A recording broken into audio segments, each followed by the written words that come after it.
Shalom, salam jumpa sahabat-sahabatku dimanapun berada. Saat ini Anda bersama saya Evangelis Darius Boling. Tentu sangat senang menyapa saudara-saudaraku dimanapun berada. Topik kita kali ini, bolehkah orang Kristen menghakimi atau mengutuki Palestina sebagaimana dilakukan oleh kelompok tertentu terhadap Israel? Jawabannya tidak boleh. Mengapa tidak boleh? Perang ini nggak ada hubungan dengan agama. Karena perang ini menyangkut hak ulayat. Perang ini pun terjadi antara Israel dengan Hamas. Bukan Israel dengan Palestina. Ini yang banyak orang tidak tahu. Hamas adalah salah satu organisasi yang berdomisili di jalur Gaza, kemudian menjadi salah satu partai yang ada di parlemen Palestina. Oleh Israel, Hamas dianggap teroris yang harus diperangi. Karena itu tidak boleh kita menghakimi, mengutuki Palestina. Mengapa? Karena di Palestina sendiri lebih banyak orang Kristen dibanding orang Kristen yang ada di Israel. Ingat, di Palestina justru lebih banyak orang Kristen daripada orang Kristen yang ada di Israel. Di Israel penduduk paling banyak yang pertama Yahudi, yang kedua Islam Arab, kemudian yang ketiga itu Kristen, itu pun cuma 2%. Sedangkan lebih banyak orang Kristen itu ada di Palestina. Kalau engkau mengutuki Palestina, sama saja engkau mengutuki orang Kristen yang ada di Palestina. Kita tidak boleh mengutuki Israel karena itu perintah Alkitab bahwa siapa yang mengutuki Israel akan dikutuk, yang memberkati Israel akan diberkati. Ya, benar. Dan Israel juga salah satu merupakan tempat wisata rohani atau kota suci orang Kristen. Mungkin itu yang membuat Anda bela mati-matian Israel. Tapi engkau harus tahu bahwa di Palestina banyak saudara-saudara Kristen yang notabene-nya Kristen.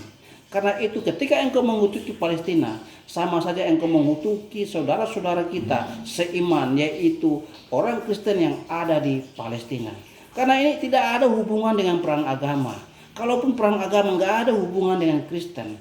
Ini perang menyangkut hak ulayat. Karena itu tidak boleh kita mengutuki Palestina sebagaimana yang dilakukan oleh kelompok tertentu terhadap Israel. Mungkin Anda bertanya, lalu kenapa Amerika, Uni Eropa mensupport Israel ketimbang Palestina? Itu menyangkut hak politik, bukan menyangkut agama. Karena memang secara politik Uni Eropa dan Amerika mensupport Israel untuk menjadi sebuah bangsa yang berdiri atas kaki mereka sendiri. Karena ketika Israel datang tahun 1948 pun itu dukungan dari PBB dan beberapa negara Uni Eropa. Karena itu sampai hari ini mereka mensupport secara politik, bukan agama. Karena itu kita orang Kristen tidak boleh mengutuki Palestina, mengutuki Israel, siapapun tidak boleh kita kutuk. Itu alasan yang pertama. Dan yang kedua, kita diajarkan untuk memberkati siapa saja, termasuk musuh. Sehingga usaha cara mencaci maki, memfitnah Palestina dan mengagung-agungkan Israel dan menjelekkan Palestina, itu sebuah perbuatan yang tidak benar menurut Alkitab.